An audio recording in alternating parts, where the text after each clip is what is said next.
Konfirmasi siapa, Pak? Nggak apa-apa. Oke ya.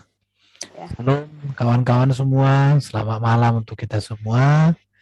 Kita ketemu lagi di kelas Bible Study kita. Kita mau belajar bersama-sama. Malam hari ini tema kita, bukti klaim Muhammad dinubuatkan dalam Alkitab adalah klaim kosong. Nah, ada sekelompok atau segelintir polemikus kan seringkali mengklaim bahwa ada nubuatan bagindanya itu di dalam Alkitab. Itu yang mau kita bahas malam hari ini. Sebelum kita masuk ke materi kita, dengan hormat Ibu Ana berdoa, Bu. Ya, mari kita berdoa. Bapa di surga, kami mengucap syukur buat kebaikan-Mu sepanjang hari ini ya Bapa. Engkau berkati kami, Engkau lindungi kami, dan Engkau selalu berkati setiap pekerjaan kami. Terima kasih ya Bapa, sebentar kami semua ya Bapa yang berada di tempat ini akan belajar ya Bapa, merenungkan firman-Mu. Dan Engkau berkati juga Pak Erben yang membawa materi ya Bapa.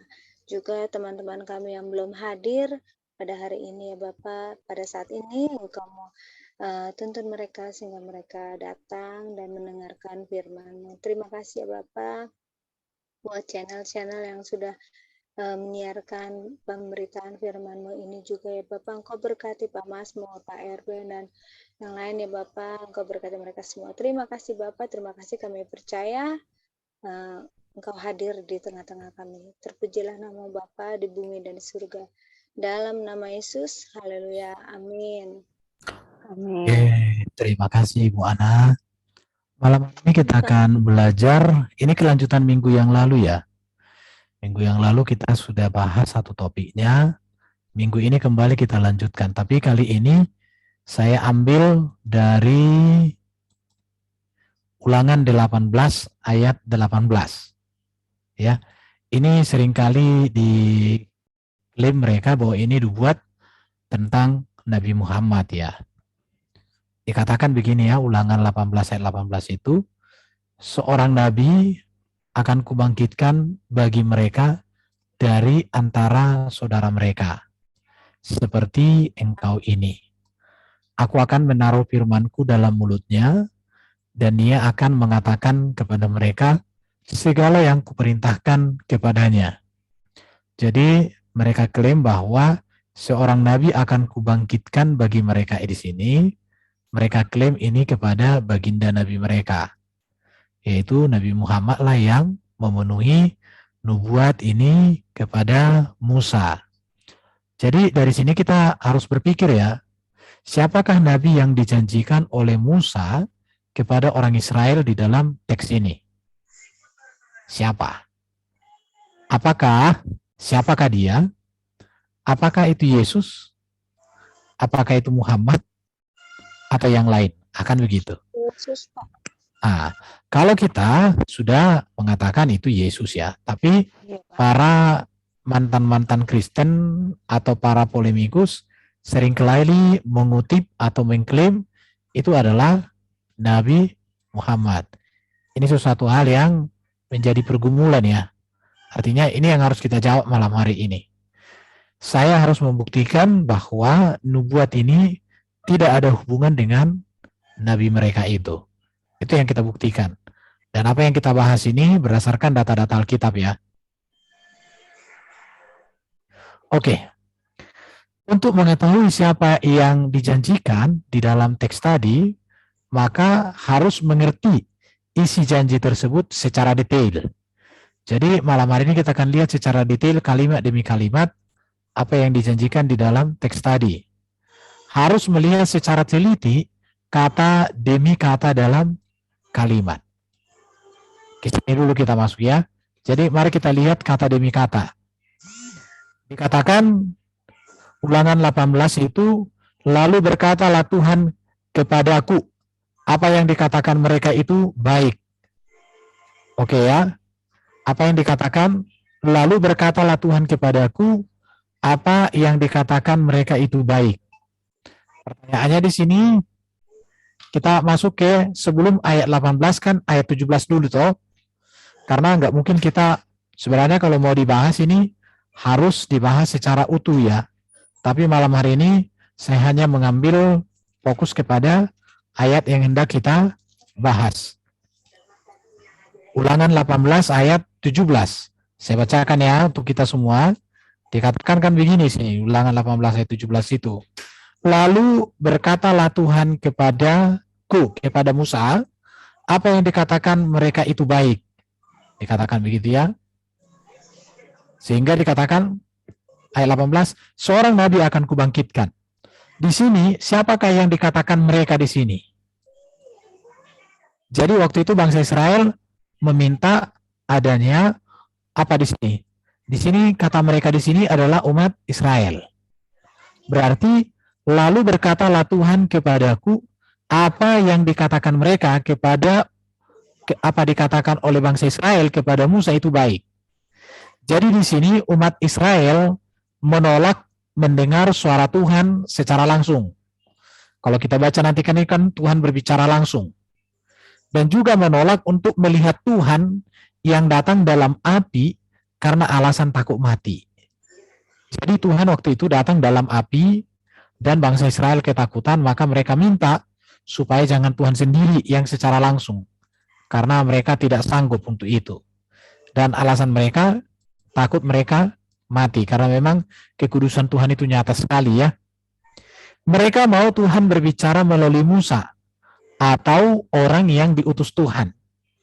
Jadi karena Israel menolak untuk melihat Allah, maka Allah menjanjikan akan datang seorang nabi atau utusan Tuhan kepada Israel. Jadi janji ini sebenarnya diberikan kepada Bani Israel, bukan kepada Bani Arab. Karena Arab itu belum ada pada zaman Musa. Karena Musa itu kan hidup sekitar 1500 tahun ya. Ini 1500 tahun Musa. Bangsa Arab dalam catatan Alkitab itu ada di abad 9 sebelum Masehi. Itu catatan Alkitab. Yaitu pada zaman Salomo ada bangsa Arab memberikan upeti.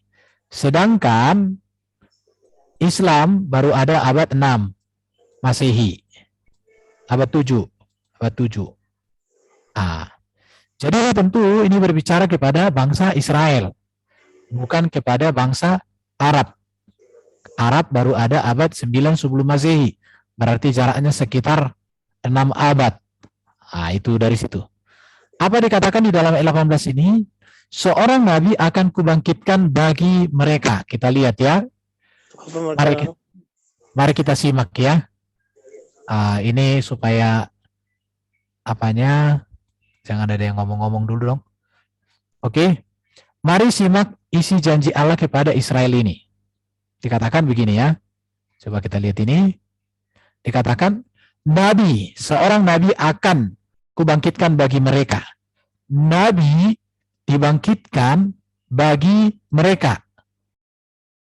yaitu umat Israel. Jadi bagi mereka di sini umat Israel. Ya, jadi untuk Bani Israel dibangkitkan nabi itu bukan untuk Arab. Jadi kalau diklaim mereka di sini ini sudah salah. Karena kata mereka di sini menunjuk kepada Bani Israel. Jika ini dikaitkan dengan Nabi Muhammad sebagaimana diklaim oleh Ahmad Kainama dan kawan-kawannya, maka data ini membuktikan bahwa sampai hari ini Nabi Muhammad tidak pernah memberitakan ajaran kepada Bani Israel. Setahu saya, Baginda Muhammad nggak pernah memberitakan ajaran kepada Bani Israel. Bahkan kitab yang diklaim itu berasal dari Allah, yaitu Quran, yang diberikan kepada Nabi Muhammad, ini pun tidak ditulis dalam bahasa Ibrani. Sebagaimana Musa menulis kitabnya dalam bahasa Ibrani. Jadi sebenarnya dari sini kita lihat kata mereka di sini sudah tidak ada kaitan. Karena Baginda Muhammad mereka itu datang di tanah Arab. Bukan di tanah Israel dan bukan bangsa Israel di situ ya, tapi bangsa Arab. Kita lihat di sini. Mari kita simak janji Allah di sini. Dari antara saudara mereka. Sebelum ke situ kita berbicara dulu tentang seorang nabi. Apa itu nabi? Ini dulu kita bahas ya, sebelum masuk ke kalimat berikut. Nabi itu sebenarnya adalah wakil Allah untuk menyampaikan kehendak Allah kepada manusia. Perhatikan ya, jadi nabi itu wakilnya Allah. Jadi Allah di surga, nabinya diutus ke dunia, ini nabi untuk kepentingan manusia, umat manusia. Itu baru. Jadi kalau kita mau melihat nabi itu wakilnya Allah. Jadi melalui nabi inilah Allah menyampaikan kehendaknya untuk disampaikan kepada manusia. Hal seperti ini berbeda dengan baginda Muhammad. Bahkan seorang nabi itu tidak pernah berbicara untuk kepentingannya, tapi semua itu kepentingan Tuhan dan kepentingan umat. Tapi kalau baginda Muhammad, setahu saya kepentingan dirinya banyak sekali. Ketika dia butuh sesuatu, turun ayat untuk dia, bukan untuk kepentingan. Ada ini bedanya ya. Oke, sebentar. Saya loh.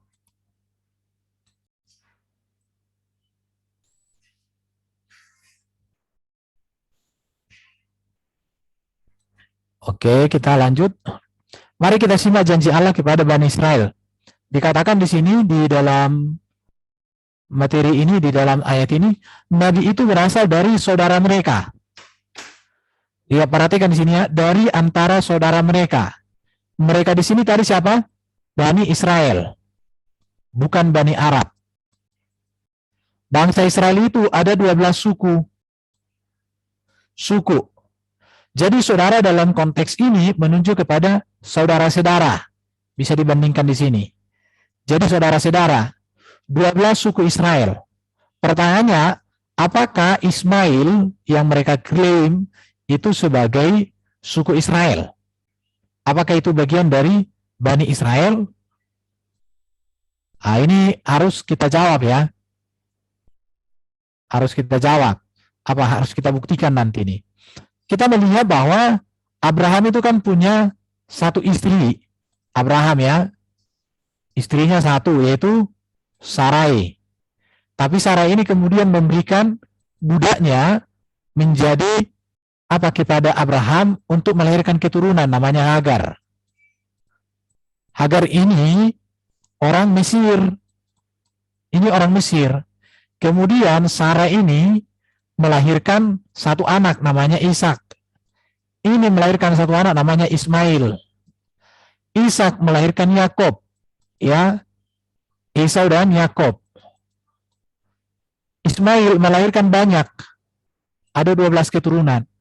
Israel yang disebut itu adalah Yakob. Yakob ini punya anak 12. Ini harus kita tahu.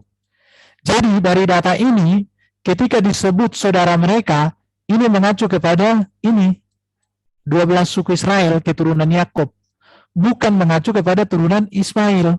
Kenapa? Karena ketika Hagar diusir oleh Sarah dan Abraham, mereka ini pergi ke Mesir, bukan pergi ke tanah Arab, bukan ke Arab, bukan. Ini yang harus diketahui. Jadi ketika dikatakan di dalam Ulangan 18 ayat 18, dari antara saudara mereka itu menuju kepada 12 suku Israel. Ini yang harus diperhatikan betul-betul di sini. Oke, kita lanjut ya, kita lanjut. Jadi, jika mau menarik kepada Yakob, maka saudara Yakob yang dimaksud tentu Esau. Jadi kalau saudara di sini dikaitkan dengan Yakob, maka ini harusnya Esau, bukan Ismail. Karena saudara yang sangat dekat dengan Yakob itu ya Esau. Tetapi yang dimaksud di sini tentu 12 suku Israel di situ. Jadi klaim yang mereka katakan itu jelas-jelas itu udah gugur ya. Ada yang mengatakan bahwa yang dimaksud dengan saudara adalah Ismail, maka perlu mempertimbangkan data berikut. Sebentar ya. Sebentar.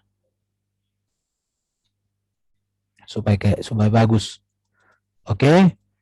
Jadi, jika ada yang mengatakan bahwa yang dimaksud di sini saudara adalah Ismail, kalau dimaksud di sini Ismail, maka harus dipertimbangkan data Alkitab berikut. Yang pertama, di dalam Alkitab, Ismail dan keturunannya itu selalu memiliki makna negatif dalam hubungannya dengan Israel.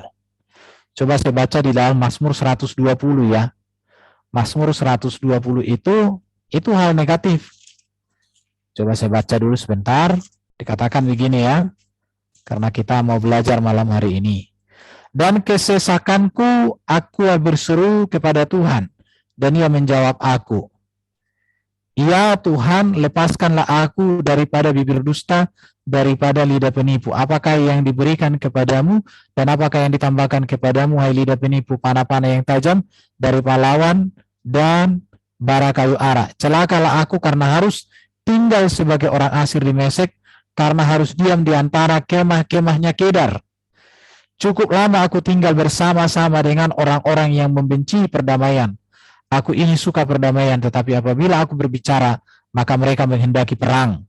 Jadi hal yang negatif, bahwa memang suku Kedar yang adalah keturunan Ismail itu memang orangnya ya dikatakan di sini, celakalah aku karena harus tinggal sebagai orang asing, karena harus diam di antara kemah-kemah Kedar. Cukup lama aku di sana bersama-sama dengan orang-orang yang membenci perdamaian.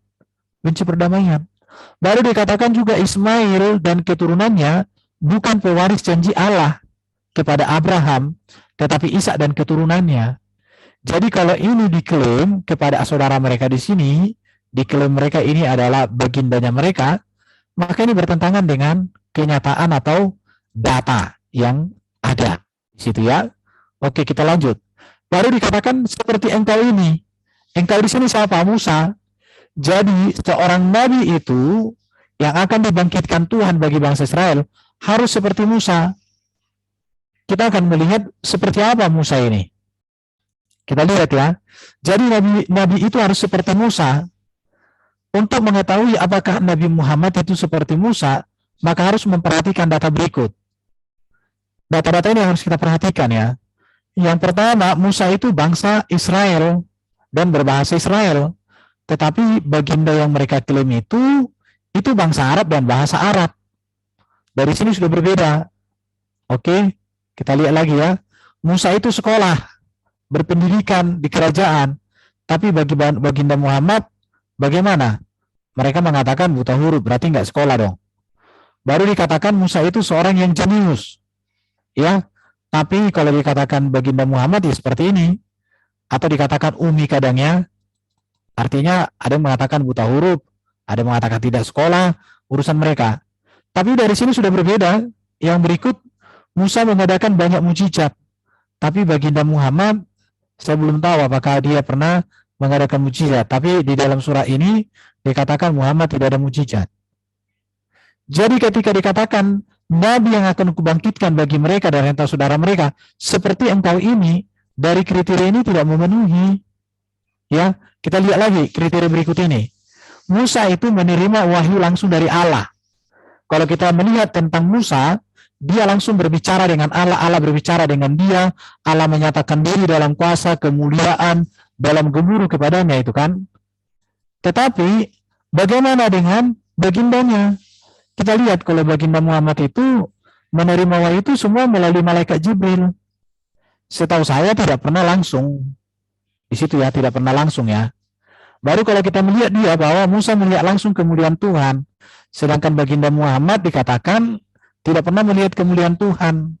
Bahkan kalau ku dengar-dengar itu ya, kayak apa begitu di leher ada sesuatu yang agak membuat sempit gitulah kira-kira. Jadi sangat berbeda sebenarnya dari cara menerima wahyunya berbeda. Musa ketika menerima wahyu itu diketahui oleh banyak orang. Tapi baginda Muhammad itu ketika menerima wahyu, dia sendiri yang tahu dengan Jibril. Gak ada yang bisa konfirmasi itu. Baru kalau kita melihat lagi, ibadah yang dibawa oleh Musa, tidak ada acara seperti ini ya, lempar setan ya, yang ada di apa sana itu. Gak ada itu di ibadahnya Musa. Di tabernakel gak ada, di tabernakel itu cukup hanya tabernakel. Ada di situ namanya mesbah korban bakaran, bejana pembasuhan, kaki dian emas, meja roti satian, mesbah dupa emas, dan tabut perjanjian. Itu saja, nggak ada di situ lempar-lempar. Ibadah yang dibawa oleh baginda mereka itu ada ritual seperti itu, dan itu dekat dengan ini. Jadi sebenarnya sangat berbeda ya, sangat berbeda. Jadi kalau mereka klaim bahwa seorang nabi akan kubangkitkan bagi mereka dari saudara, diklaim mereka ini nubuatan kepada bagindanya, menurut saya jauh panggang dari api, jauh banget. Baru yang berikut ya, peraturan ibadah Musa yang diberikan, ada kurban-kurban pengampunan dosa pada hari perayaan. Sedikitnya ada 5 kurban itu ya, ada 5 kurban di sini. Tetapi di dalam ajaran yang diklaim mereka sebagai nubuatkan di sini itu, peraturan ibadahnya tidak ada kurban. Memang ada kurban, tapi maknanya berbeda, makna penyembelihannya berbeda. Apa tujuannya juga nggak tahu saya. Pernah beberapa kali kutanya sama saudara-saudara itu dalam dunia dialog, diskusi, mereka katakan ya potong kambing, potong sapi, ya sudah dibagi ke tetangga gitu aja. Hanya mengingat peristiwa Ibrahim dengan Ismail. Tapi minggu lalu sudah kita bahas bahwa bukan Ismail kan, masih ingat itu materi kita. Jadi dari peraturan ibadahnya berbeda, semuanya berbeda. Jadi kalau dikatakan bahwa ulangan 18 ayat 18 ini adalah klaim nubuatan kepada baginda nabinya, itu sangat-sangat tidak cocok, sangat-sangat tidak tepat di situ ya. Kita lihat lagi, ada sebenarnya sangat banyak ya kalau mau dipelajari di sini. Contoh ya, Musa itu menyembah Allah, Bapa di surga, YHWH. Baginda Muhammad tidak. Nanti kita lihat lagi di materi-materi berikut ya.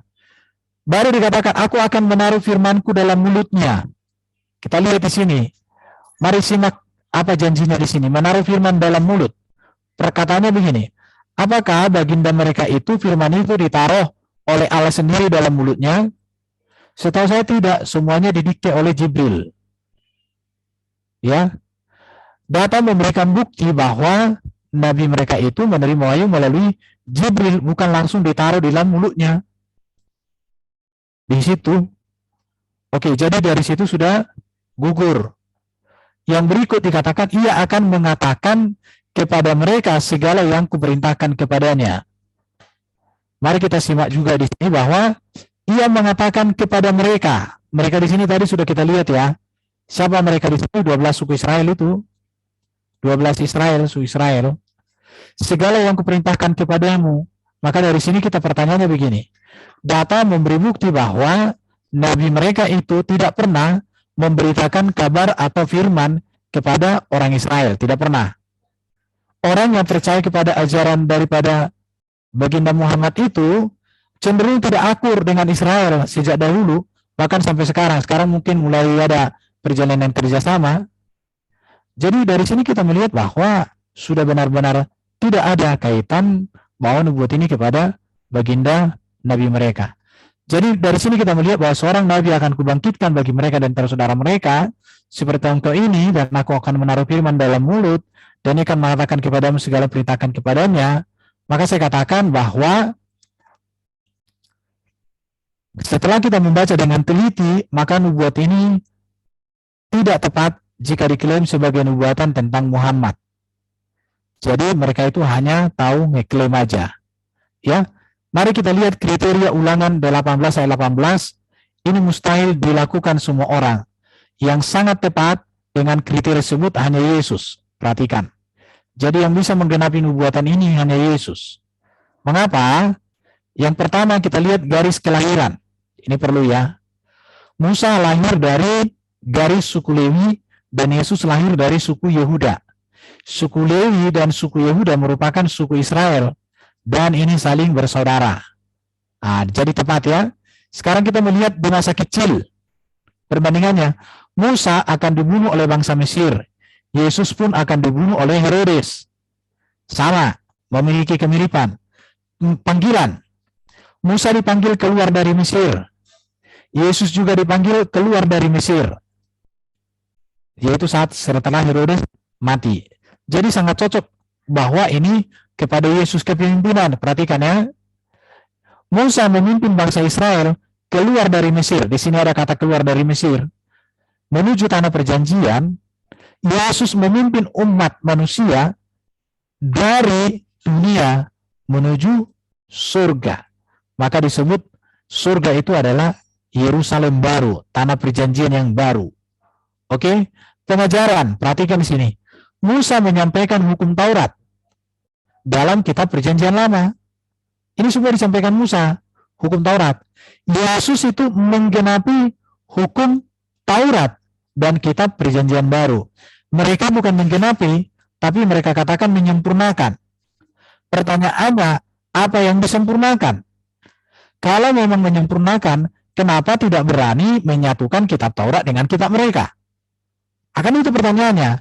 Kalau disempurnakan, setelah disempurnakan dihilangkan gitu.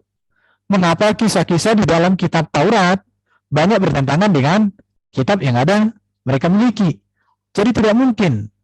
Baru kita bicara jabatan. Musa itu nabi Israel. Yesus pun nabi di Israel. Yesus berperan sebagai nabi, imam besar, dan raja. Dan ini pun ada pada Musa loh. Musa itu seperti seorang raja loh, karena dia memimpin Israel menuju tanah Kanaan. Musa pun menjadi seperti imam besar. Kenapa? Karena dia menjadi pengantara bangsa Israel dengan Allah. Ketika bangsa Israel ibaratnya bergumul, ada persoalan, mereka datang kepada Musa. Musa menyampaikan kepada Allah. Musa itu juga nabi, Yesus juga nabi. Kenapa? Karena Musa menyampaikan kehendak Allah kepada bangsa Israel. Dan ini ada pada Yesus. Yesus itu nabi karena dia berbicara atas nama Allah untuk kita, untuk dunia diselamatkan. Yesus juga imam besar. Dia mendamaikan kita dengan Allah. Yesus juga raja. Raja segala raja di kerajaan surga. Jadi dari beberapa kriteria ini sangat tepat, ini adalah nubuat untuk Yesus.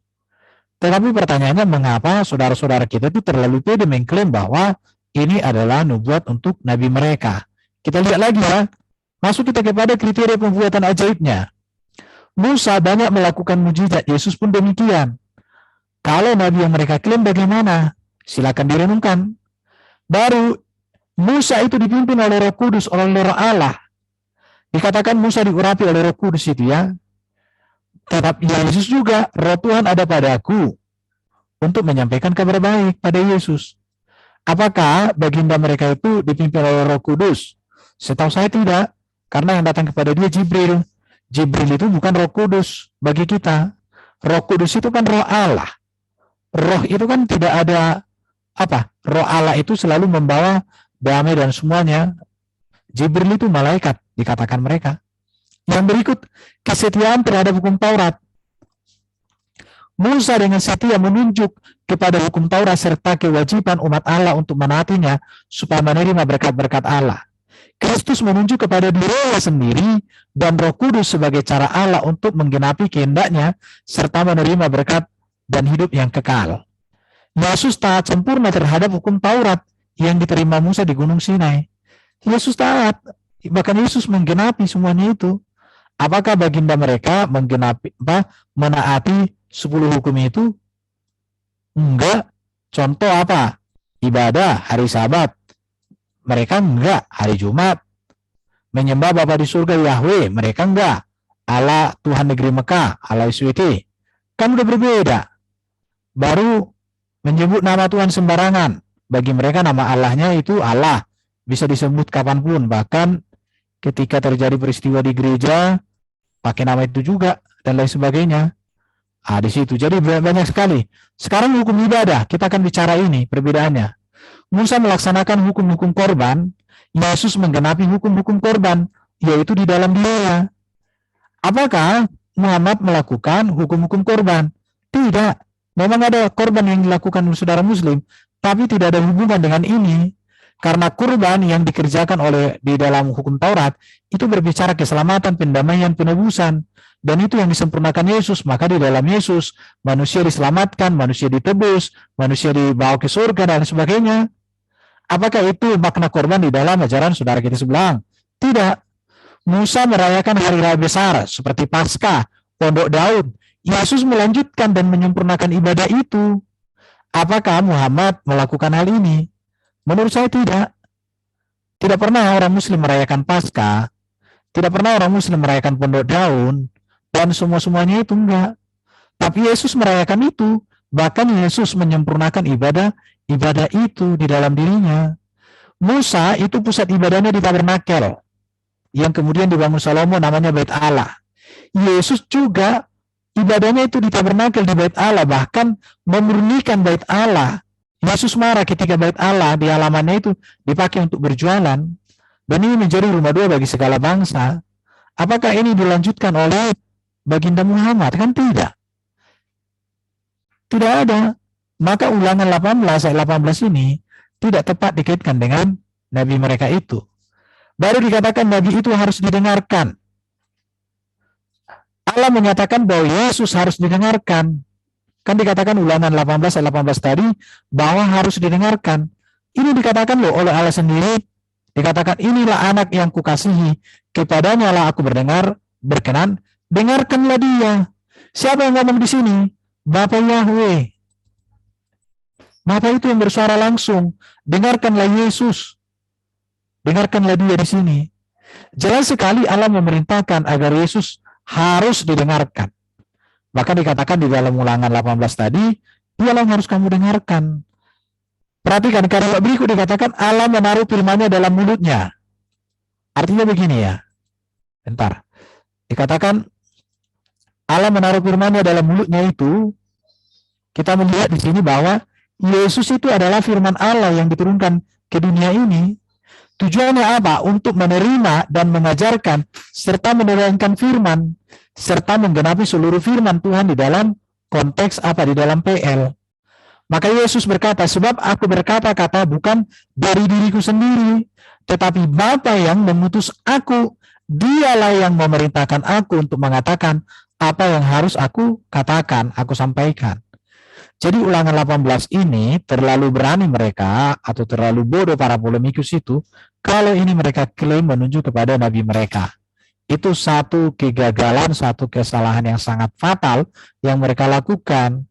Seharusnya mereka pede bahwa nabi mereka adalah nabi yang baru, kitab mereka adalah kitab yang baru, Allah mereka adalah Allah yang baru yang tidak ada kaitan dengan apa yang diyakini oleh Yahudi dan Kristen. Walaupun mereka klaim bahwa mereka penyempurna, tetapi sebenarnya tidak ada yang disempurnakan. Itu menurut apa yang kita sampaikan.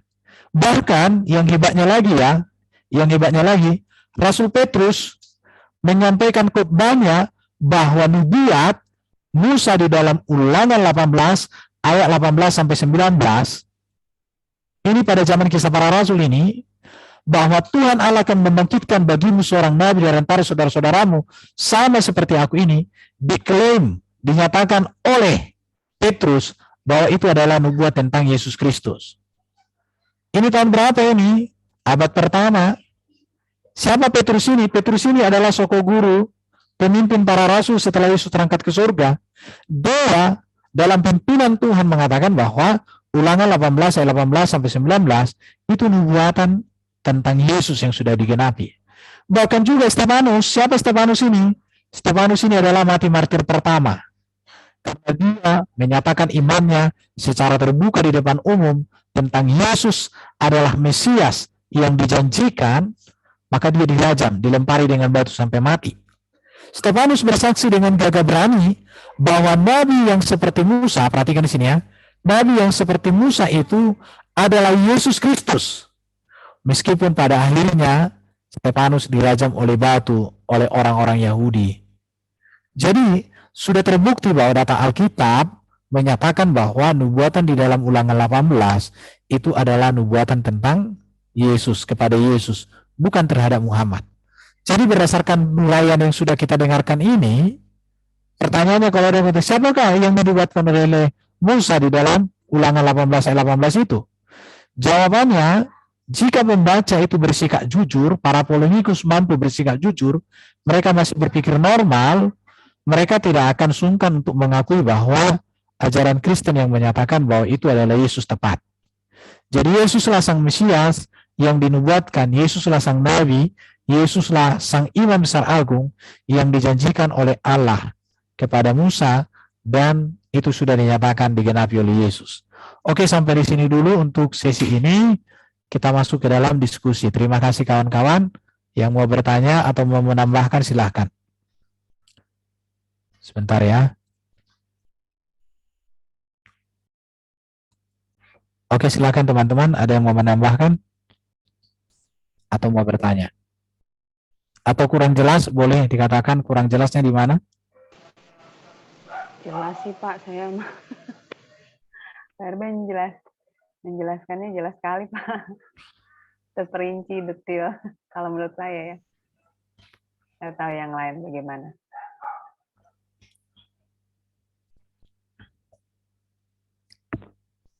Oke teman-teman, yang lain gimana? Ada yang mau ditambahkan? Mas Stefanus,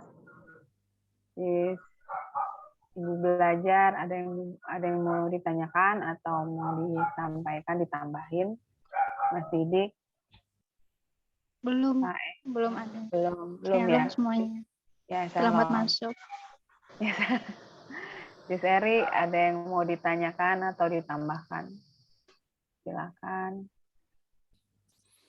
Oke teman-teman, silakan ditambahkan Didik. untuk kita melengkapi apa yang saya sampaikan tadi. Beberapa minggu ke depan ini kita akan bahas semua nubuatan-nubuatan yang diklaim mereka ya. Tapi satu-satu ayat aja dulu supaya langsung selesai semua. Iya. Jadi sebenarnya kalau mereka klaim bahwa nubuat Musa itu adalah Muhammad, itu menurut saya mereka terlalu berani dan itu bunuh diri. Karena dalam segala hal saya katakan berbeda secara esensi ya. Iya, datanya aja jelas ya Pak ya, maksudnya Iya. bisa dibuktikan gitu dari ayat-ayat dari sejarah juga ya Pak. Jadi ya kalau diklaim ya jelas-jelas nggak ada bukti ya Pak. Kalau menurut saya ya yang terbukti ya di pihak kita. Kalau kita kan ada data, nah di situ ada ayatnya juga, ada penjelasannya juga Pak. Kalau menurut saya sih. Seperti yang Oke. Pak Erben jelaskan tadi, jelas sekali sih kalau menurut saya Pak. Udah paham gitu. Kalau saya ya Pak. Karena kan ada kayak Sukoco, kayak orang-orang Gerah Mualaf kan seringkali kutip itu kan. Dan kalau orang Kristen itu awam dalam hal memahami Alkitab, saya kemarin termasuk ada orang yang saya bina, sempat dia terpengaruh dengan pernyataan-pernyataan kayak gitu. Saya tolonglah dengan data-data ini. Iya. Kalau saya bilang sih Pak, misalnya dia Kristen, dia nggak tahu tentang data ini kan Pak. Tapi kalau dijelaskan oleh Pak Erben tadi, mengerti lah Pak pasti. Kalau dia Kristen ya Pak, karena kan memang dia kan memang dia pasti pernah dengar juga kan ayat-ayat Alkitab, pernah baca juga kan Pak. Bukan buta sama sekali gitu. Gitu. Iya, memang. Ya, lanjut Bu, silakan. Maksudnya menjelaskannya kepada para polemikus itu susah sekali ya Pak ya. Padahal data udah jelas, udah terpapar gitu ya. Maksudnya udah ada bukti, ada itu, tapi masih nggak bisa diterima ya Pak oleh mereka ya. Sulit sekali ya untuk membuat pemahaman bagi mereka ya Pak. Karena memang di satu sisi mereka ini kan dikatakan gini, mereka mengatakan Alkitab palsu. Di satu sisi mereka mengutip Alkitab. Karena saya katakan begini, ajaran mereka ini kan ajaran yang tidak bisa berdiri sendiri, tetapi tidak bisa juga digabungkan. Kan repot toh? Iya. Tidak bisa berdiri sendiri dan tidak bisa berdiri bersama. Maka mereka sekarang mengutip ayat kesukaan mereka. Menurut saya itu. Contoh, nanti mereka klaim, Nabi ini ada di dalam kitab kalian, di kami juga ada. Tapi giliran dicek nanti, perbedaannya, berbeda sekali semua kisahnya. Iya. Contoh ya, siapa itu? Abraham disunat pakai kampak katanya. Gimana pakai kampak? Aduh. Tapi di Quran sendiri nggak ada kata kampak. Sunat. Contoh di Quran menurut teman-teman yang mempelajarinya hanya satu nama wanita, Maryam. Yang lain siapa? Dari mana mereka tahu istri-istrinya? Kalau di Quran nggak ada. Mereka katakan nanti itu ada di hadis. Jaraknya Quran diturunkan dengan hadis itu sekitar 300 tahun. Jadi selama 300 tahun itu bagaimana kalian tahu itu? Kan serba repot lagi.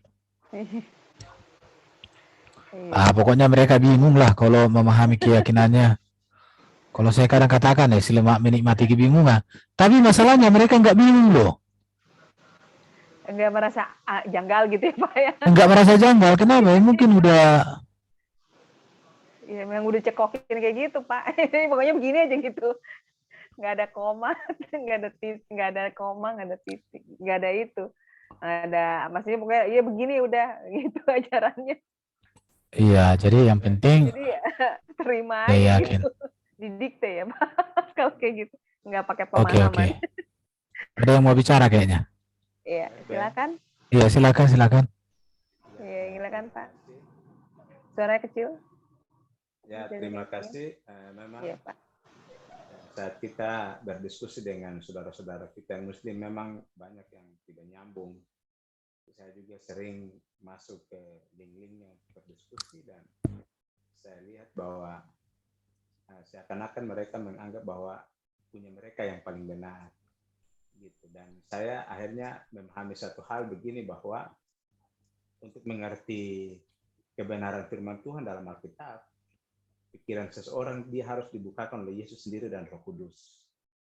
Gitu. Jadi selama mereka belum menerima Yesus dan belum mengakui tentang adanya Roh Kudus, itu apapun yang kita sampaikan itu bisa dibilang sangat sulit untuk mereka pahami, karena memang kebenaran firman itu hanya bisa dibukakan oleh Roh Kudus sendiri, bahkan oleh Yesus sendiri.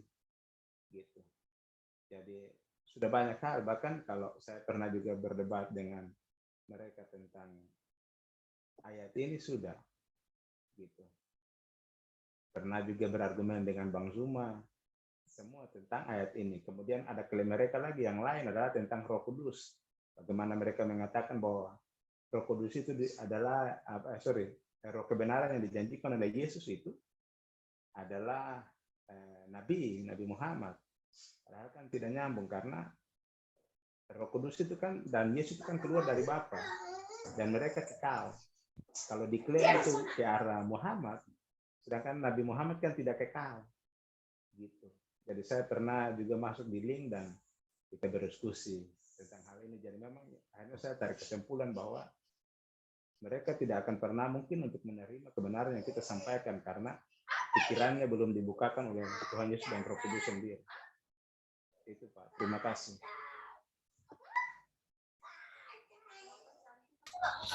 Minggu depan kita akan bahas itu Pak, yang Yohanes itu ada 2 ayat Yohanes yang mereka klaim bahwa roh penghibur itu adalah Muhammad. Saya akan bahas. Tapi untuk minggu depan kayaknya masih saya mau bahas Kidung Agung dulu. Iya, itu lagi. Kidung Agung, saya akan bahas nanti Kidung Agung. Ada juga Yesaya itu. Yesaya sama Mazmur. Mazmur, ya. Ada. Kita akan bahas satu-satu, jadi tidak langsung semua. Setelah PL selesai, baru nanti kita masuk ke PB. Khususnya yang Yohanes itu. Siap. Iya. Nah ini Pak, Oke. dari siapa? Pak Emas Didik, dia bilang nabi mereka kan bukan dari Israel, nggak tahu 10 hukum, malah 10 hukum dihajar, langgar semua. Memang iya, betul. Oh, iya. Jadi semua dilanggar kok, semua. Bahkan bukan hanya dilanggar, tidak diakui. Kalau ada orang melanggar diakui kan masih mending. Ini nggak diakui dan dilanggar. Jadi karena tidak diakui maka dilanggar. Ya itulah pergumulan mereka. Jadi kesimpulannya Pak, ya kita menjelaskannya juga ya percuma ya Pak. Berarti ya Pak. Iya. Pada mereka ya kan. Ya mereka nggak akan pernah mengerti ya, seperti kata Pak Anes tadi, nggak ada Roh Kudus dalam diri mereka Pak. Jadi mereka nggak akan pernah bisa paham. Ya kan Pak? Iya betul. Ya, iya. Jadi kita ya yang penting kita udah menyampaikan kebenaran, yang penting itu ya Pak. Selebihnya ya biarkan saja lah, mau bagaimana, karena mereka nggak bisa memahami Pak apa yang kita sampaikan. Gitu. Benar nggak Pak Erben? Iya. Iya kan? Oke. Pak Erben. Yo. Shalom. Ya, salam Emang banget. benar Muhammad itu ada, Pak? Nah, itu dia. Istrinya ada, Ada ya. Ah, Ada Doro. anaknya jadi ada. gini, ada yang mengatakan bahwa ya ini kemarin terbaru penelitian bahwa sosok Nabi Muhammad itu adalah sosok yang dibuat oleh manusia katanya. Iya loh, Oh gitu Berarti Pak. bukan nyata ada. dong, Pak. Ya ada yang mengatakan kayak gitu, tapi saya belum menyelami begitu apa sih. Cuman ada yang ngomong begitu dari kisah-kisahnya. Kenapa? Karena kisah-kisah baginda Muhammad itu kan ada dalam catatan hadis. Hadis itu kan 200 tahun setelah dia meninggal. Bagaimana kita bisa itu? Ya repot. Ya, setidaknya kan ada fotonya ya, Pak, kayak Yesus gitu ya. Ya kalau masalah foto sih itu kan kalau foto Yesus kan karya seni itu sebenarnya karena dulu belum ada kamera. Waktu Yesus naik terangkat ke surga, ayo selfie dulu, nggak ada. Iya. Doro.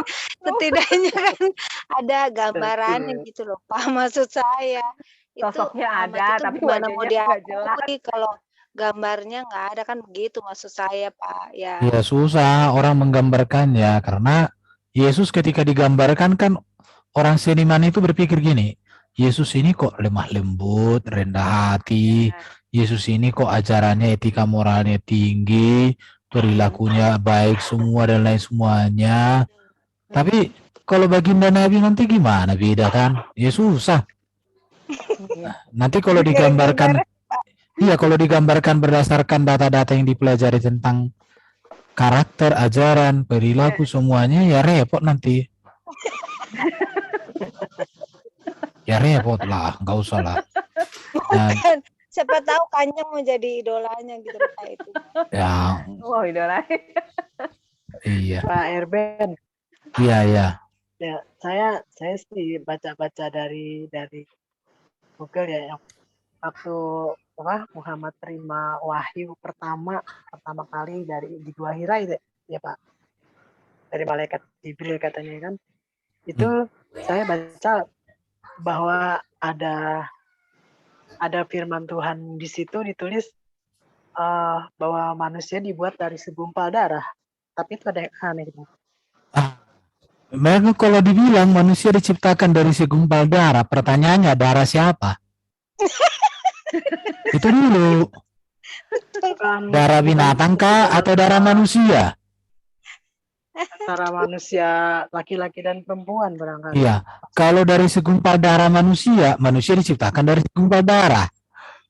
Darah siapa? Ada Kan yang berarti aneh. kalau darah manusia, seperti itu. kalau darah manusia berarti sudah ada manusianya. Iya, betul. Ah, itu dia. Iya. Kalau diciptakan pertanyaannya darah dari siapa? segumpal darah siapa? Manusia yang mana? Belum ada manusia, Pak. Iya. Kalau ibaratnya gini ya, kalau manusia di dalam rahim bukan dari segumpal darah. Iya. Justru kalau ada segumpal darah di dalam rahim itu sakit. Iya. Betul, Pak, betul. Penyakit, Pak. Iya, itu penyakit. Kalau ada segumpal darah di dalam rahim.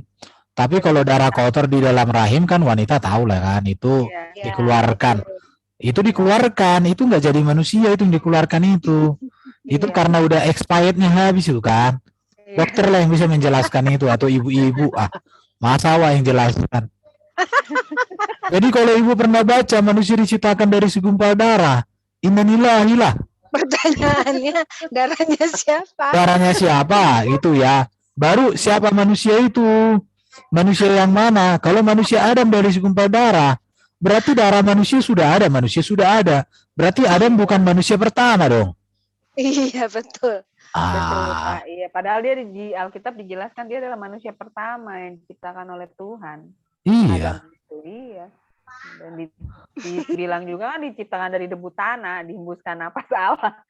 Gimana sih? Iya, aneh juga sih. Iya, Analisis opinion ini siapa ini? Iya. Halo Pak, silakan berbicara dulu Pak. Apa mau disampaikan? Apa mau ditanya? Iya Pak. Ya Pak, Silakan. selamat malam semua, salam kenal. Ya. Iya, salam kenal. Salam Bapak kenal. Muslim atau Kristen? Ya Pak, saya cuman mau ikut ngobrol aja tadi. Iya, apa mau diobrolkan, Pak? Iya, dengerin tadi ada pendapat begitu-gitu. Ya memang begini ya, Om ya. Kalau kita ngobrol aja.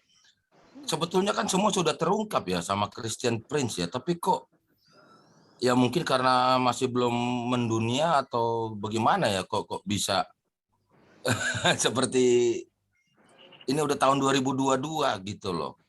Karena gini juga, Pak, kan banyak juga para tokoh-tokoh agama mereka mengatakan jangan belajar dari YouTube, jangan belajar dari internet. Kalau pendeta enggak, kamu pelajari Alkitab dengan sungguh-sungguh, informasi manapun kamu bisa saring.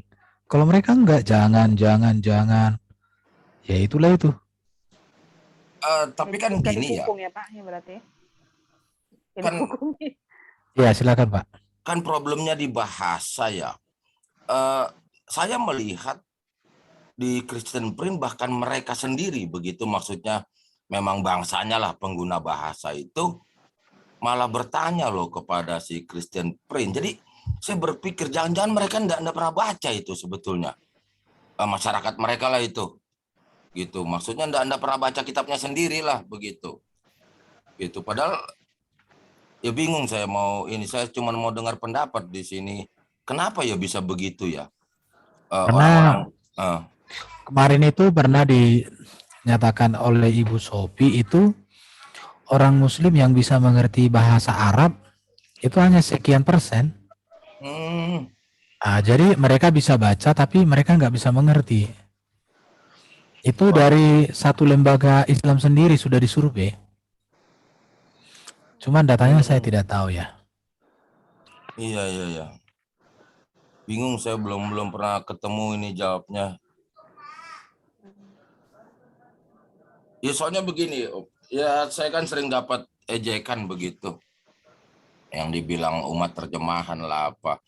Ya mungkin dia ya entah siapa lah, saya nggak peduli sama orang-orang yang dangkal gitu kan. Umat terjemahan. Nah, dia kira ejekan tersebut saya akan marah atau terusik begitu di. Ini contohnya Pak. Nih. 65% Muslim Indonesia tidak bisa baca Al-Quran. Oh, Indonesia, iya. Ini Ketua Yayasan Indonesia Mengaji, Komjen Polisi Saifruddin menyampaikan 65% dari jumlah penduduk Indonesia beragama Islam tidak bisa membaca Quran. Tidak bisa baca, Pak.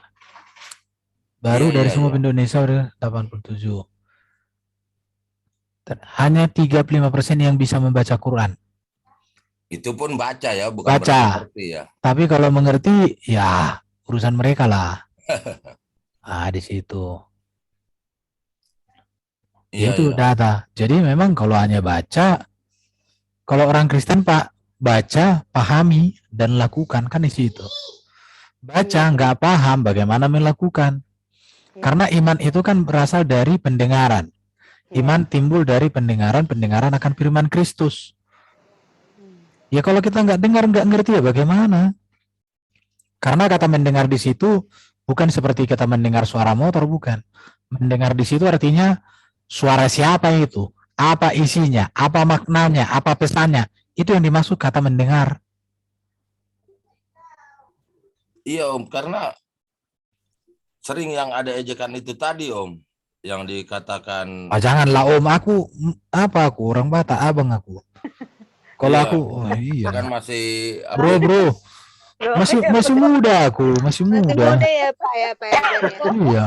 Panggil bro. Om tinggi kali, nggak enak. Terlalu berat. Enggak, soalnya itu sebetulnya untuk kebutuhan diri saya, karena kan saya udah menjelang wafat ini. Jadi, kok menjelang wafat sih? Ngeri kali. Ya sudah saatnya gitu. Jadi begini, dia bangga gitu, semangat begitu ngejek-ngejek saya. Ya, itu dengan bahasa biasa lah itu kan. Oten lo, umat terjemahan lo. Memang di pihak Kristiani sering langsung bereaksi dan gimana. Pas jumpa saya saya katakan, kamu benar, umat terjemahan. Kenapa? Karena Yesus itu hadir ke bumi ini harus dapat diterjemahkan dengan segala language, segala bahasa. Itu dia gunanya, Yesus itu. Karena Gitu ya. iya, karena disitulah yang dimaksud adalah Yesus itu untuk seluruh manusia di bumi. Maka seluruh etnis, seluruh bangsa, seluruh bahasa harus dapat mengkisahkan tentang Sang Firman itu dengan bahasanya masing-masing. Gitu. Ya cuman karena di pihak kita juga sebetulnya, di pihak ranah kekristenan kan ya gitulah, pada saat diejek-ejek gitu, ya mungkin terusik jadinya. Padahal enggak, itu benar. Begitu. Ya kalau Ya, dikatakan kita umat terjemahan, enggak juga. Kita masih ada naskah asli. bukan. Maksudnya jadi enggak apa-apa juga. Iya, enggak apa-apa. Memang kita punya Alkitab kan diterjemahkan. Eh, Dan Alkitab ini kan kitab yang paling banyak diterjemahkan di dunia loh. Di Indonesia saja Alkitab sudah diterjemahkan kepada ratusan bahasa. Bahasa Batak ada 5. Bahasa Batak Toba, Karo, Simalungun, Mandailing, Pak-Pak. Baru bahasa begini. Aceh, bahasa Nias, bahasa Padang, bahasa Mentawai. Iya. Sudah diterjemahkan bahasa Melayu. Enggak Soalnya takut kita menerjemahkan Alkitab. Kenapa? iya. Karena kita pengen memperdengarkan Yesus itu sebagai Tuhan dan Juru Selamat yang diutus oleh Allah bagi semua manusia, bagi semua bangsa. Iya, jadi tanpa mensakralkan suatu bahasa. Oh iyalah. Gitu, ya. Nah, jadi sebetulnya nggak apa-apa tadi saya mau sharingkan bahwa kita jangan berangkat cara pikir seperti orang lain, metode tata kelola beriman, karena kita harus selalu berpedoman kepada firman itu menjadi manusia. Yes. Ya, jadi kita nggak peduli apakah itu bahasa apapun, karena kita sudah hidup di dalam PB. Memang agak susah saya ngobrol, karena memang ada pihak Kristen juga yang selalu berangkat dari PL menuju ke PB. Itu keliru. Enggak lah, enggak Pak. Keliru Pak, karena kita harus hidup bersama Yesus dulu Pak. Itulah makna dan manfaat. Gini. Jadi PL dan PB itu tidak bisa kita katakan ini dan itu. Itu dua kitab yang satu. Kenapa? PL tidak bisa dipahami utuh tanpa PB. PB juga tidak bisa dipahami utuh tanpa PL. Jadi dua-duanya harus dijadikan satu kesatuan, posisinya sama Pak. Begini Pak, waktu melahirkan kanonisasi yang kita kenal dengan buku kitab suci itu adalah kitab, maka era itu kan sudah dikanonisasi, kan ada Bapak rohani kita yang zaman dahulu itu sudah melakukannya. Maka itu ada kisah kanonisasi. Jadi PB itu adalah perjanjian lama plus Yesus. Sebetulnya Yesus itulah yang mengartikan dan memaknai PL itu dan direkam menjadi PB. Nah, maka firman yang telah menjadi manusia itulah Yesus itu. Karena kalau pada hari itu identitas, katakanlah ada KTP lah gitu kira-kira ya, di kampung Nazaret sana, istilahnya kalau ngisi kolom agama itu Yesus itu Jewish. Lalu Jewish yang bagaimana? Sebagai sosok kemanusiaannya itu Yesus. Maka kita sebagai hidup di dalam PB, kita hidup bersama firman-Nya. Maksudnya adalah firman yang telah menjadi manusia, maka bermasyarakatlah firman itu, Yesus itu dengan kita sebagai manusia juga. Maka itu kita dapat dikatakan kita hidup bersama dengan firman yang kekal, kita bisa hidup di dalam firman itu. Konsep metode tata kelola beriman agama lain memang berbeda. Jadi pada saat menjadi PB, soalnya begini Om, pada saat agama lama kita yaitu Jewish, itu memang diwajibkan bahasa Hebrew. Tapi setelah firman itu menjadi manusia, maka yang tadinya hanya di satu titik lokasi, maka sebarkanlah, beritakanlah kabar baik ini. Nah, di situ masuk baru. Tapi PL pun Pak sebenarnya di abad kedua, ketiga sebelum Masehi kan sudah diterjemahkan juga Septuaginta itu. Teks Yunani. Bahkan teks Yunani itu kan teks yang tua. Ya, Iya, abad 3 sebelum ketiga. Masehi itu kanonisasi Tanakh. Itu kanonisasi Iya. kisah perjanjian lama. Bukan kanonisasi, Pak, tapi penerjemahan. Kalau kanonisasi itu sudah selesai di zaman Esra, itu Esra kanonisasinya. Soalnya nanti ada kisah yang Deuterokanonika, Pak. Itu terlampau rumit nanti. Iya. Itu kanonisasi. Gitu. Ya, jadi maksud saya mau sharing di sini memang kita jangan menggunakan pola pikir seolah-olah kalau firman itu harus perkataan-perkataan yang tertulis di atas kertas itu. Itu yang terpenting, kita jangan tergiring oleh mindset demikian sebetulnya. Firman yang hidup itu Yesus. Jadi yang tertulis di dalam Alkitab itu adalah kisah yang dituliskan tentang Sang Firman hidup. Jadi firman yang tertulis dalam Alkitab itu menjadi hidup karena memang dia berbicara tentang firman yang hidup. Yesus itu. Baru tadi ya, mengapa Alkitab ini harus diterjemahkan kepada semua bahasa? Karena Allah kita itu mengerti semua bahasa. Kalau Allah itu hanya mengerti satu bahasa, berarti aku lebih pintar dari dia. Iya, aku saiti bahasa Inggris bisa. Saiti bahasa Jawa bisa. Saiti bahasa Batak pintar, bahasa Indonesia bisa. Aku aja bahasa Batak, bahasa Indonesia lancar. Masa Allah hanya mengerti satu bahasa? Lebih pintar lah aku. Iya, Pak. Iya, jadi karena itu makanya Alkitab diterjemahkan kepada semua bahasa. Walaupun memang di dalam penerjemahan ada terkendala ya. Karena istilah-istilah Yunani itu tidak bisa diserap secara utuh ke dalam konteks bahasa setiap daerah. Bahasa Indonesia kurang perbendaharaan katanya, Pak. Sangat kurang. Bahasa Indonesia kan bahasa gado-gado, campuran. Iya, jadi kalau Ada. saya mengatakan memang kalau kita mau berbicara bahasa Indonesia atau yang diistilahkan bahasa Nusantara itu jauh lebih lengkap. Itu ada 2 bahasa di Nusantara, adalah bahasa Melayu dan bahasa Jawa. Itu kosakatanya, perbendaharaan katanya jauh lebih lengkap.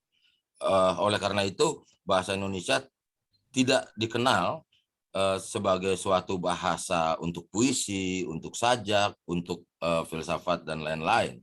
Gitu, karena memang kekurangan kosakata. Nah, kalau kita masuk kepada Alkitab, Alkitab itu adalah mendokumentasikan tentang Sang Firman itu. Nah, jadi ini konsep pola pikir sudah berbeda dengan sejumlah agama yang ada di dunia ini. Ya, memang agak rumit kalau kita melihat keadaan atau wajah-wajah keagamaan di negeri plus 62 memang tidak bisa. Gitu, karena memang negeri plus 62 ya tentunya ya semua juga tahu ya situasi kondisi, ada tekanan dan lain sebagainya, dan tidak dapat mencerminkan sesungguhnya atau istilah bercandanya Kristen ori begitu. Jadi ya karena ya ngertilah gitu. Jadi kita ada tekanan-tekanan. Karena kalau kita pun masuk ke forum diskusi bahkan meruncing kepada debat, sebetulnya kan Alkitab menghadapi kitab KUHP, sebetulnya begitu Pak, nanti Pak ujung-ujungnya. Ya, gitu. Nanti bisa kena 2 tahun, bisa kena 10 tahun permasalahannya kalau kita mau jujur berdebat begitu. Jadi yang dihadapi ya kitab KUHP ya, gitu. Ya, Ya, sulit itu. sebetulnya, rumit. Nah, Oke, Pak. tetapi saya sering berbagi lah begitu kepada orang-orang yang baru percaya kepada Kristus ya, baru-baru ini saya ada beberapa orang saya sharingkan bahwa jangan berkecil hati kalau perdebatan tentang Tritunggal dan lain-lain, karena itu adalah topik-topik yang hanya di negeri Indonesia dan sekitarnya. Di belahan dunia yang lain tidak pernah mempermasalahkan. Bangsa-bangsa lain, 99,9% bangsa di bumi ini tidak pernah mengambil pusing atau mengambil menjadi topik besar tentang Tritunggal. Itu saya berikan kekuatan iman untuk saudara-saudara kita yang baru percaya kepada Kristus. Ya karena saya kasihan juga gitu. Tapi Karena mungkin Pak, ini kembali ke topik tadi tentang klaim-klaim mereka bahwa Nabi mereka, Nabi Muhammad dinubuatkan di dalam kitab Taurat itu, ada kitab Injil juga. Tapi tadi baru saya bahas Ulangan pasal 18 ayat 18. Jadi memang nubuatan-nubuatan itu adalah klaim tak berdasar. Saya katakan itu klaim kosong. Jadi saran saya sama mereka-mereka polemikus, udah berhenti kalian membahas kitab suci kita, Kristen. Bahas aja kitab sucimu, perkenalkan bagindamu siapa, bagaimana kehidupannya, keluarganya, ajarannya, etika dan moralnya. Itulah yang kalau sekalian paparkan di dalam channel-channel kalian. Sama seperti kami. Kami siap menjelaskan kitab kami, nabi-nabi kami, tokoh-tokohnya kami siap. Karena Alkitab kami teruji dan terbukti untuk hal itu. Tapi kalian itu ibaratnya gini ya, di channelnya pun mereka jarang bahas kitab mereka. Yang ada paling hanya ngaji, baca. Artinya apa ya, saya juga nggak ngerti. Itu aja sih pesan saya sama para muslim-muslim yang polemikus. Habis gimana Pak? Yesus dan Alkitabnya itu paling top di dunia ya. Semua orang mau Iya. kepengen nyantelin dirinya supaya kelihatan fakta dan nyata. Kalau tadi yang maaf tadi saya cuman baru di pertengahan saya bisa klik StreamYard di sini. Memang demikianlah kalau memutarbalikkan tentang para nabi, termasuk Yesusnya, termasuk sang pencipta itu sendiri ya, bahwa itu kan konsep Jewish. Bagaimana caranya ada nabi yang tidak etnis Jewish?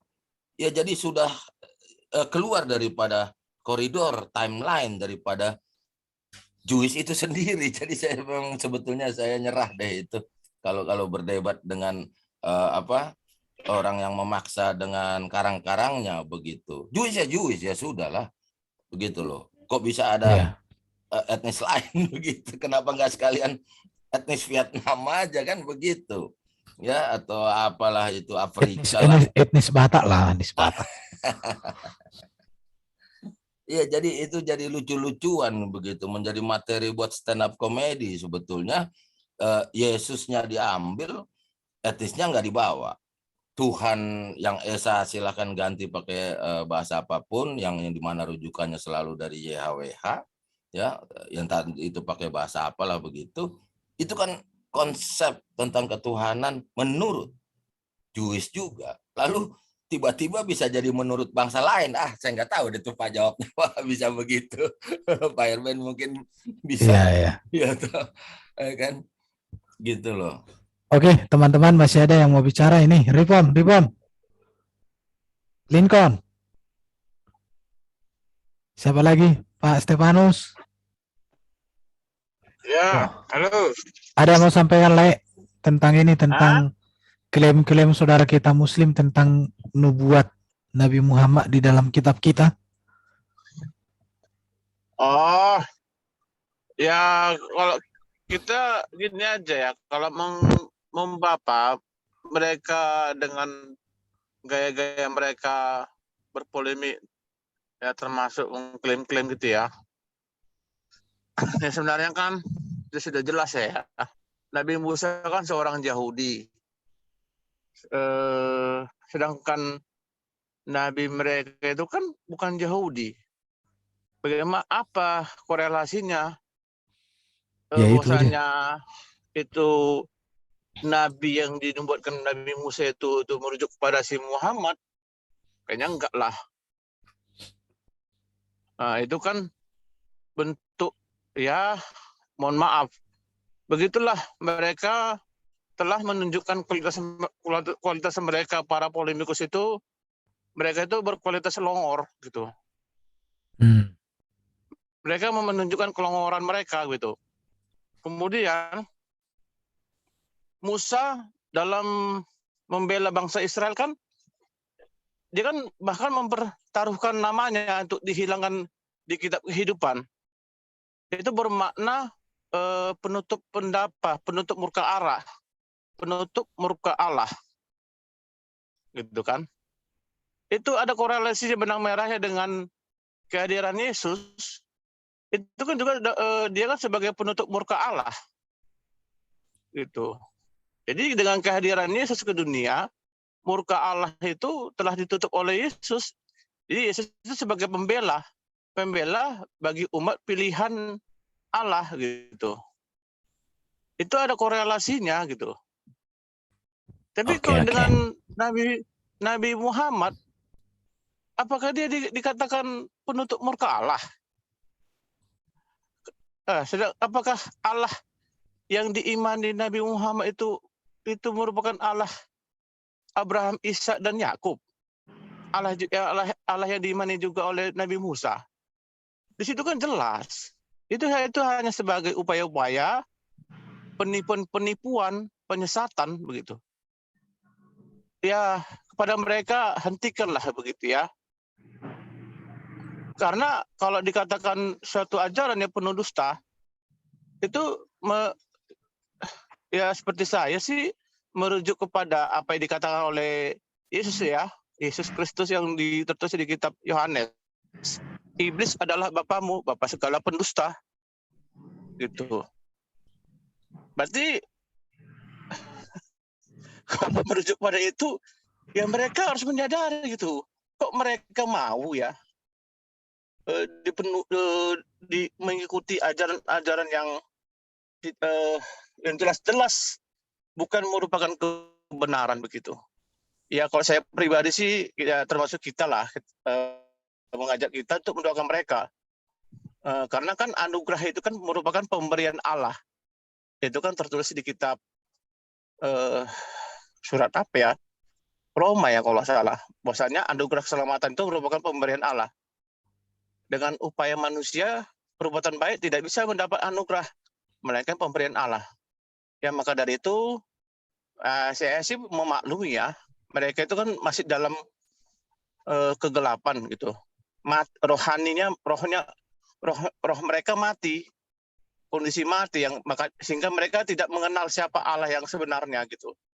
Kalau mereka sudah menerima anugerah keselamatan, mereka pasti mengenal Allah sebenarnya, yaitu Allah melalui nama Yesus Kristus. Dengan beriman, dengan mengimani anaknya yang tunggal, maka itu menuju kepada Allah Bapa gitu. Dia dengan konsep Trinitas ya. Dengan kita seperti ajaran Rasul Paulus ya. Dengan kita iman di dalam anak Allah, maka kita sudah untuk kemuliaan Bapa di surga. Karena mereka satu gitu. Nah, demikian juga ketika kita berdoa, Roh Allah juga membantu kita berdoa dengan kesulitan-kesulitan yang kita miliki kepada Allah. Jadi mereka itu satu kesatuan yang tidak terpisah. Bapa, Anak, dan Roh Kudus gitu. Ya, kembali lagi ya. Untuk para polemikus, ya cobalah dinaikkan sedikit kelasnya begitu. Masa dari tahun ke tahun begitu-gitu aja berpolemik, hanya berupaya untuk mengklaim-klaim supaya menjadi kebenaran, padahal itu adalah kebohongan, bukan kebenaran. Sekian dari saya, Layer Ben, terima kasih. Oke ya, ada lagi mau bicara, tapi sebelum itu saya mau menyampaikan ini ya, bahwa kalau mereka klaim bahwa Nabi yang dinubuatkan Musa itu adalah Muhammad, maka kita harus melihat perbedaan ajaran Musa, khususnya ya, kalau Musa itu kan ada di kitab Taurat ya, di kitab Taurat dengan ajaran baginda Muhammad. Saya melihat di sini Allah yang Esa kekal memiliki firman dan roh.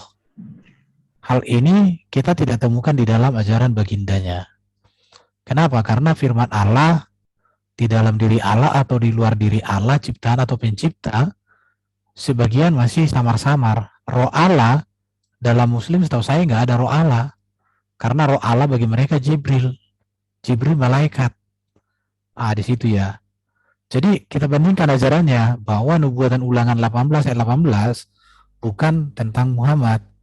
Allah yang disembah oleh Musa itu adalah Bapa di surga. Baginda Muhammad nggak pernah memanggil Allah sebagai Bapa. Dan saya belum pernah mendengar satu orang Muslim pun Bapak Akbar, nggak pernah. Tapi kalau Allah Akbar ya, bukan Bapak Akbar. Dan Allah yang dipanggil Bapa itu dikenal sebagai ini. Orang Muslim nggak pernah memakai ini, dan satu kata ini pun tidak pernah bisa kita temukan dalam kitab mereka. Bahkan nama ini diganti menjadi Allah, dirubah nama itu. Padahal bagi kita Allah itu adalah Elohim, artinya sembahan, bukan nama. Allah juga dipanggil sebagai Allah Abraham, Ishak, dan Yakub. Dalam catatan Musa, banyak sekali dikatakan itu Allah Abraham, Allah Ishak, dan Yakub. Nggak ada pernah Allah Ismail atau Tuhan negeri Mekah, nggak ada. Ini perbedaannya. Baru yang berikut saya melihat di sini ya, Allah yang menampakkan diri kepada Musa. Jadi Allah itu menampakkan diri kepada Musa, berbicara kepada Musa melalui suara. Tapi hal itu tidak pernah terjadi kepada baginda. Semua itu melalui Jibril. Jadi memang berbeda. Kita lihat lagi berikut ya, saya lihat ini. Sema Israel yang diajarkan Musa itu Sema Israel, Adonai Elohim, Adonai Ehad. Tetapi kalau di dalam Muslim ada memakai nama nabinya. Musa di dalam Sema Israel nggak pernah mendebeng-debengkan namanya. Walaupun Musa ini orang yang sangat hebat, diberikan mujizat hebat, bisa berbicara langsung dengan Allah dan lain sebagainya. Tapi namanya tidak pernah masuk di dalam syahadat atau sema. Jadi berbeda hal ini. Yang berikut 10 hukum Taurat, itu dasar ajaran Musa. Kalau kita tarik kepada baginda, ini tidak ada. 10 hukum ini, ya kalau dibahas satu-satu ya repot. Baru pusat ibadah yang diajarkan Musa itu di tabernakel loh. Dengan ada kurban itu, 5 kurban. Itu tidak ada di sini, di baginda Muhammad. Itu perbedaan-perbedaannya. Jadi kalau mereka berani mengklaim bahwa nubuatan Musa itu adalah baginda Muhammad, itu nubuatan yang sangat-sangat memaksakan diri. Baru ajaran daripada Musa itu berpengharapan kepada Mesias sebagai sang raja dan penyelamat. Tapi mereka tidak. Ajaran daripada baginda ini saya tidak tahu. Berpengharapan kemana? Kepada siapa? Siapa menjadi juru selamatnya? Ya beda lagi. Oke, ini yang bisa saya sampaikan. Teman-teman silakan ditambahkan. Siapa lagi? Kayaknya tadi ada masuk Al-Hidayah. Ini Al-Hidayah benaran atau Al-Hiduyo? Ya, halo, selamat malam. Oh iya, selamat malam. Ada mau ditanya, Bos? Ini saya dari ya kalangan Muslim lah ya, tapi Iya. saya belum tahu banyak hal tentang dunia Islam. Tapi ya karena saya mungkin dicekokin lifting-liftingnya doang kan. Tapi begitu lihat channelnya jenengan terus siapa itu Bang Scott, saya tahu bahwa oh, ternyata kok ada sih hadis yang tentang persusuan. Terus teman saya tuh tak ceritain, tak keluarin hadisnya, nggak percaya ya. Tak keluarin langsung kaget ya. Nah, saya lagi bingung juga sih. Saya sebenarnya mana yang benar. Gini aja Pak, Al-Hidayah. Jadi kita sharing aja sedikit. Kalau saya, mengapa saya percaya kepada Yesus? Yang pertama Pak, Yesus itu satu-satunya manusia yang lahir dari wanita perawan, yang benihnya itu dari Allah, firman jadi manusia Pak. Semua manusia nggak ada yang seperti Yesus. Ya, ini Yesus itu sebenarnya nabi atau memang Tuhan itu? Dua-duanya Pak. Yesus itu Tuhan sekaligus nabi Pak. Oh, berarti berwujud yang sudah jadi manusia gitu ya? Begini Pak Al-Hidayah ya. Kata Tuhan sendiri sebenarnya kalau di Muslim dan beda pemahamannya Pak. Kenapa saya katakan begitu? Karena kata Tuhan di dalam konteks Alkitab memang sangat beda dengan makna kata Tuhan di dalam Islam. Ya. Sebentar ya, saya cari datanya supaya saya kasih tahu sama Bapak ini. Supaya saya bisa menolong Bapak supaya nggak bingung gitu. Ini. Saya coba. Jadi kata Tuhan itu Pak, kalau di dalam bahasa Jawanya, itu sama dengan kata Gusti Pak. Ini. Oke, Bapak udah lihat ini ya? Ya, ya. Jadi kata Gusti ini Tuhan, itu sepadan dengan kata Gusti di dalam bahasa Jawa. Ini gelar Pak. Jadi, gelar. Jadi kalau Bapak tanya sama saya, apakah Yesus itu Tuhan? Iya. Tuhan di sini dengan Gusti di sini artinya itu penguasa. Mm-mm. Itu Pak, penguasa artinya. Sama dengan Gusti. Gusti ini kan artinya juga penguasa. Tetapi kata Tuhan ini bisa dipakai kepada Allah sama seperti kata Gusti kepada Allah. Ya. Artinya Allah penguasa, pemilik kuasa semesta alam. Demikian juga Gusti, Allah penguasa. Tetapi kata Gusti ini dipakai juga kepada Prabu atau kepada Raden. Ini manusia yang dua ini. Apakah artinya di sini sama? Gusti Allah dengan Gusti Prabu kan beda, Pak? Ya, ya. Kalau Gusti Prabu artinya Prabu penguasa. Demikian juga dengan Yesus. Ketika dipakai Tuhan Allah artinya Allah penguasa. Ketika dipakai kepada Yesus, Yesus penguasa. Tetapi bedanya di mana, Pak? Bahwa Allah penguasa, sumber kuasa, pemilik kuasa. Sedangkan Yesus itu penguasa, kekuasaannya itu diberikan oleh Allah kepadanya. Bisa dipahami, Pak? Yang Yesus itu yang disalib itu ya? Apa Nabi Iya. Musa itu? Yang disalib itu jelas Yesus, Pak. Karena di Alkitab tidak mengenal Nabi Isa di dalam Quran itu. Karena Nabi Isa di dalam Quran itu lahir di pohon korma. Sedangkan Yesus di dalam Alkitab lahir di kandang domba, Pak. Di Bethlehem. Bentar ya Pak ya? Iya. Iya benar.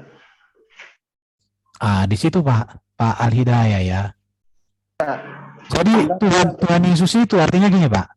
Tuhan Yesus itu artinya Yesus penguasa. Penguasa di mana? Di bumi dan di surga. Karena di dalam Matius 28, Yesus ngomong begini, kepadaku telah diberikan oleh Allah Bapa di surga, kuasa di bumi dan di surga. Jadi Bapa itu yang memberikan kuasa kepada Yesus. Pertanyaannya begini, siapa manusia di dalam dunia ini yang pernah diberikan kuasa di bumi di surga? Tidak ada, hanya kepada Yesus. Tadi Bapak tanya, apakah Yesus itu nabi? Saya jawab, iya, Yesus salah satu jabatannya nabi, Pak. Karena nabi itu gini, nabi itu artinya kan gini, wakil Allah kepada manusia, melaluinya Allah menyampaikan seluruh kehendaknya, seluruh rencananya bagi kepentingan manusia. Jadi Yesus nabi artinya melalui Yesuslah Allah menyatakan seluruh kehendaknya kepada semua manusia, Pak. Bagaimana Pak Hidayah? Keluar.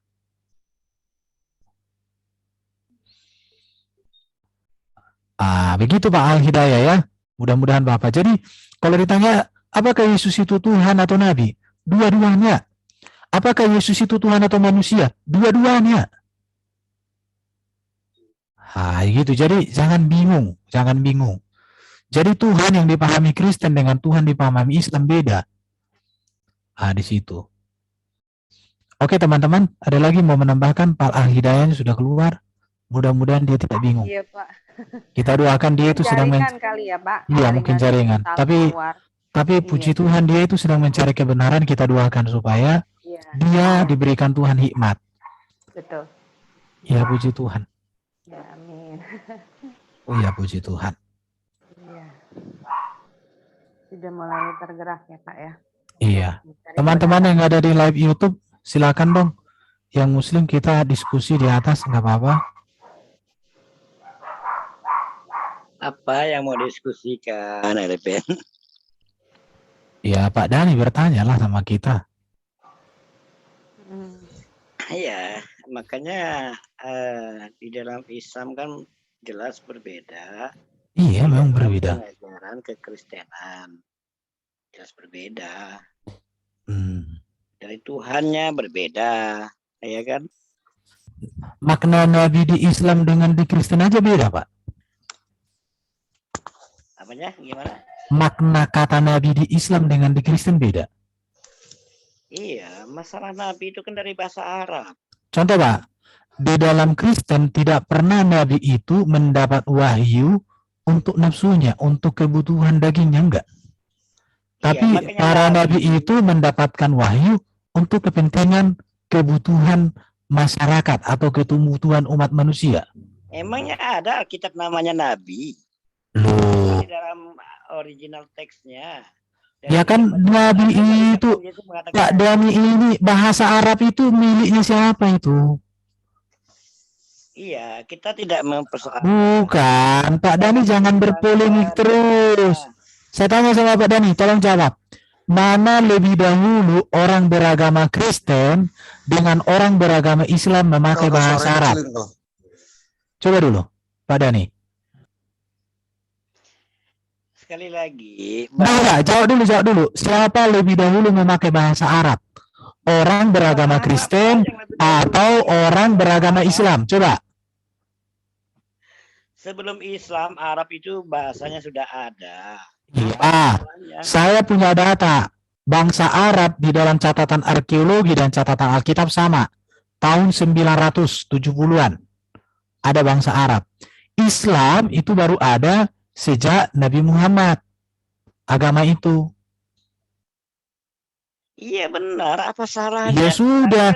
Jadi kalau orang Kristen memakai istilah Nabi, kenapa rupanya? Saya ya. Ya kalau kamu ngomong takia ya dihentikan lah. Aduh. Bro Erben, Yo. aku tambahin nih yang tadi benar dulu Pak Dani. Aku tambahin Yesus tuh bukan hanya itu saja. Oh banyak gelar-gelar Yesus banyak. Iya, Silakan. Yesus adalah pencipta, Yesus adalah raja di atas raja, Yesus adalah imam besar, Yesus guru.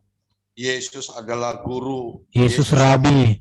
Yesus rabi, Yesus yang mengadili, Yesus anak Allah, Yesus adalah Mesias. Apalagi yang kurang, Yesus adalah terang dunia, Yesus adalah kebangkitan dan hidup. Banyak sekali untuk biar Pak Dani juga tahu gitu loh. Yesus yang menciptakan alam semesta ini Pak Dani. Yesus yang akan mengadili Pak Dani juga. Diam dulu Pak Dani, gantian ngomongnya. Itu aja Bro Ebran aku tambahin. Makasih. Oke. Betul Pak, betul. Apa yang Bapak sampaikan itu adalah keagungan, kebesaran, keajaiban dalam Yesus Kristus. Yes. Karena Yesus menciptakan alam semesta, Yesus lahir tahun berapa? Yesus dalam natur sebagai firman, dialah pencipta itu, betul.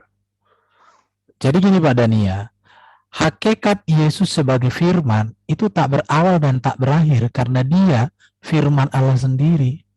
Tetapi kemanusiaan Yesus itu memang berawal dari rahim Maria. Kita ini terjebak dari firman apa mana firman itu. Loh, makanya saya bilang makna firman di dalam Kristen beda dengan makna firman di dalam Islam. Iya, firman itu kan dalam bahasa Persia. Loh, firman yang kami pahami dalam konteks diterjemahkan dari bahasa Yunani, yaitu logos. Kenapa kau lari ke Persia? Bahasa Persia. Ya udah, bahasa Persia yang diindonesiakan oleh orang Kristen sebagai kata yang sepadan dalam konteks mengartikan kata logos. Terserah Anda, kalau Anda bukan masalah terserah saya, itu kenyataan, itu fakta sejarah, bukan terserah aku. Ya kalau bahasa Persia itu kan firman itu artinya apa? Artinya instruksi, perintah. Itu kan menurut Pak Dani. Kan udah dijelaskan. Bahasa asli, coba buka aja di Google. Enggak, kami memahami bahwa firman itu padanan kata dengan kata logos.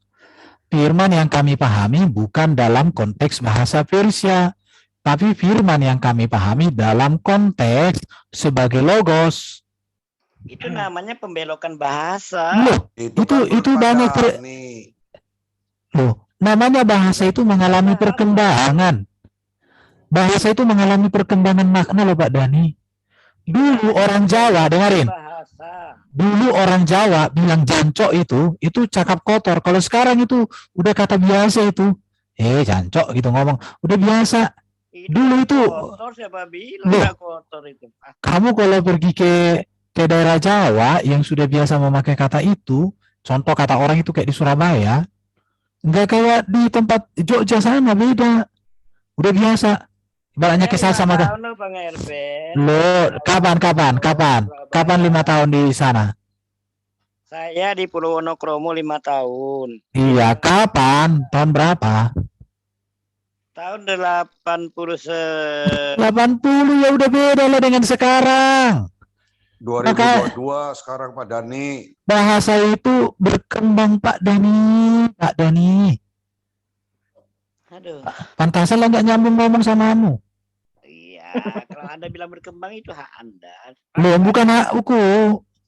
Itu dunia itu. Pak Dani jadi iya. Kurang piknik, bro. Iya, Jadi gini bahasa Pak. firman itu kan bahasa Persia. Kemudian dibengkok-bengkokkan oleh manusia yang tidak bertanggung jawab. Loh, kok nggak bertanggung jawab dibilang Pak Dani Iya. gimana sih? Dia pengetahuannya kurang, soalnya Jadi- HP-nya pakai HP Cina, pakai HP Jadi gini Pak Dani ya. Kalau kamu mau belajar ajaran Kristen, maka kamu harus pahami dulu ajaran Kristen dalam konteks Kristen. Jangan kau pakai konteks Persia untuk memahami ajaran Kristen. Ya nggak nyambung. Konteks Kristennya, jadi bahasa. Sekarang, sekarang saya pakai. Anda merusak bahasa dari Oke. Anda merusak bahasa dalam Al-Quran. Allah Anda katakan jabat. Sementara Islam mengatakan Allah itu adalah verb. Nah, apakah bukan pembengkokan bahasa? Pak Dani, orang Quraisy agama pagan di Arab, Allah itu punya 3 putri. Al-Atha, Al-Usa, Al-Manat. Apakah itu sama dengan Allahmu?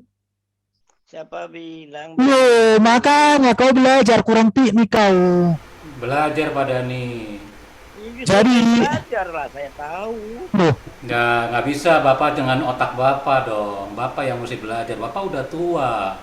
Kita masih muda. Memori kita masih lebih banyak dari Bapak. Bapak yang harus tahu diri. Kita tahu datanya. Bapak nggak punya data. Belajar orang Islam jangan cuma pakai cocok Pak, tapi pakai otak dengan data. Buktinya Gitu, Pak sekarang Dani. orang Arab. Nggak ada buktinya. Bapak Dani nggak pernah kasih bukti. Bapak Dani nggak pernah kasih bukti. Jadi saya sudah tahu Bapak Dani udah keliling-keliling kemana nggak pernah ada bukti. Di depan mana? Di depan mata siapa Pak? Kita ini orang edukasi Pak. Makanya orang Indonesia jadi bodoh-bodoh ya seperti Pak Dani. Semua serba cocok. Katanya. Apakah itu bukan bukti nyata kalau Mekah dan Madinah Pak, itu yang namanya bukti itu ada tertulisnya, ada kisahnya gitu Pak. Itu bukti namanya. Enggak, coba dipandang dengan mata. Apakah buta mata kalian? Kalau di Mekah dan Madinah itu Islam 100%. Nggak ada Pak, saya nggak tanya Islam Pak. Nah, saya nggak tanya Islam. apa buta matanya? Siap. Sekarang saya tantang Bapak, buktikan kalau Muhammad ada di abad ke-7. Buktikan Pak. Sekarang saya tunggu datanya Bapak. No. Kalau sudah tua tahu diri, buktikan aja. Makanya jangan modal cocok. Mana datanya? Hagia Sophia itu ada tulisan Nabi Muhammad. Sudah Pak, saya sudah belajar sudah Pak. Sampai sekarang tuh tidak ada sejarawan yang bisa mengungkapkan Muhammad di abad ke-7. Buktikan aja. Nggak usah pakai cocok Pak. Ya, itu Diem, Bapak diem, kasih buktinya. Gitu Pak, bukti itu bukan cocok. Pak Di Dani, ayat Sophia terpampang jelas. Pak Dani, makanya Pak banyak piknik Pak. Banyak piknik Pak. Contoh kita kan gini Pak. masing-masing punya keyakinan Sebelum Anda. Quran memakai bahasa Arab, orang Kristen sudah memakai bahasa Arab. Kata Allah itu sudah dipakai oleh umat Kristen di Syria Pak sebelum Muhammad lahir. Yang jelas Oke, orang Pak. Arab yang tahu yang itu bahasa Arabnya orang Arab. Belum ada Ya, tapi Islam bukan juga Islam. sudah Ya ada. iya, tapi bukan Islam. Jangan diklaim Arab Islam kan baru abad ke-8 Ya, nggak abad faktanya ke-9. sekarang Mekah dan Madinah 100% Islam. Ya tapi nggak ada fakta Pak. Apa Kalau buta Arab itu matanya? Islam, makanya kan Bapak belajar Renunganlah Pak. sendiri. sebentar. Jadi gini Pak Dani. Mekah dan Sebentar. 100% Islam. Sebentar. Sejak kapan Mekah dan Madinah 100% Islam? Sejak kapan? Coba jawab dulu, sejak kapan? Nah, kan nggak bisa jawab kan? Belajar sejarah itu gitu Pak Dani. Jangan memakai sejarah di abad 20 sebagai data di